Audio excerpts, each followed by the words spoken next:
In 2017, a mysterious object estimated to be up to 1,000 meters long entered our solar system. Named Oumuamua, this visitor became the first ever detection of an interstellar object, an object to have originated from outside of our solar system. It was thought to have formed in the same way as asteroids and comets in our own solar system, but are ejected from their home star systems by things like collisions or other big events. At the time, some scientists even believed it to be an alien spacecraft due to its unusual cigar-like shape and trajectory, being like no other asteroid or comet that has ever been observed in our own solar system. It also accelerated slightly as it passed through our solar system, which is something that is not typically seen in natural objects. Just over a year later, a second interstellar object was spotted, Comet Borisov, which was unlike any other comet that has ever been observed before. It was highly eccentric, so it had this very elliptical orbit, traveling at a speed that pointed at an origin in another star system. Interstellar objects must be more common than we think, and maybe they're already crash-landed here on Earth. We just have to find them. That's exactly the thought process of a team of scientists led by Maggie Lieu, an astrophysicist at Harvard University. The Galileo project consists of over 70 members, including everything from geochemists to cosmochemists, and aims to search for extraterrestrial technological signatures of extraterrestrial technological civilizations through methods including the study of interstellar objects. In 2014, a meteoroid entered Earth's atmosphere and exploded over the Pacific Ocean. The object, which was later named Syneos 2014-0108, was traveling at an extremely high speed of 42.1 plus or minus 5.5 kilometers per second. This led astronomers to believe that it may have originated from outside of our solar system.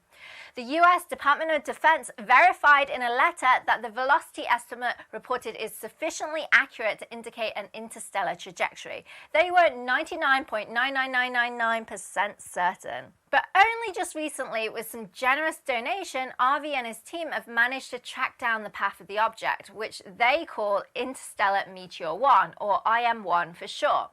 It was located 85 kilometers off the coast of Manus Island in Papua New Guinea, and they scoured the bottom of the ocean 2 kilometers below the surface over a 10-kilometer wide area with a magnetic sled that they pulled to try and pick up fragments of IM1.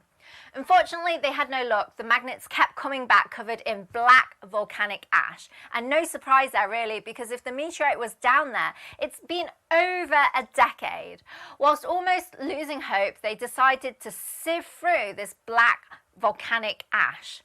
And it's quite fortunate that they did, because otherwise they would not have found the tiny fragments of iron just millimeters in size.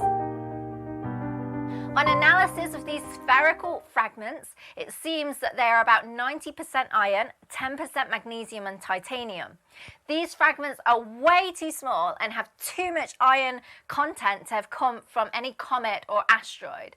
They are much stronger than we know of and are not like any of our human-made alloys. And whilst it is possible for humans to make something similar,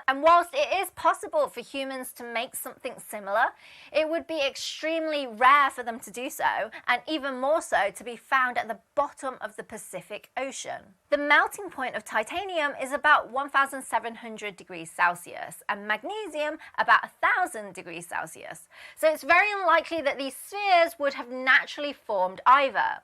This, in conjunction with the bizarre structure of these spheres, essentially they're spheres within spheres. This led Avi and his team to think that this could be alien technology. The discovery of these fragments is exciting because it provides the first concrete evidence that an interstellar object has ever collided with Earth. It also raises the possibility that other interstellar objects may have made it into our planet but have not yet been found. They could be all over the place. Statistically speaking, there could be millions of interstellar objects, just like IM1 right now within the orbit of the Earth around the Sun. This means that for every asteroid or comet that we see in our solar system, there could be up to 1 million interstellar objects that we cannot see because they're too dark to be detected by even our best telescopes. They reflect so little sunlight that they blend right in with the background noise of the night sky.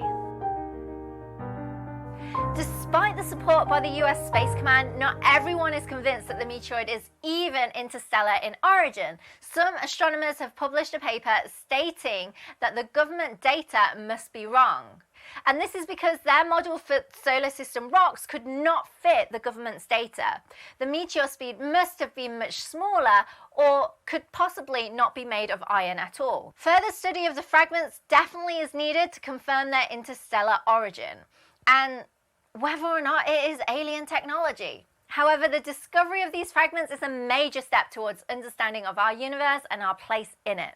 It's possible that these fragments contain clues about the formation and evolution of other solar systems, and even about the possibility of extraterrestrial life. Avi and the Galileo team are expected to take another expedition in spring 2024 to try and recover a larger relic of IM1.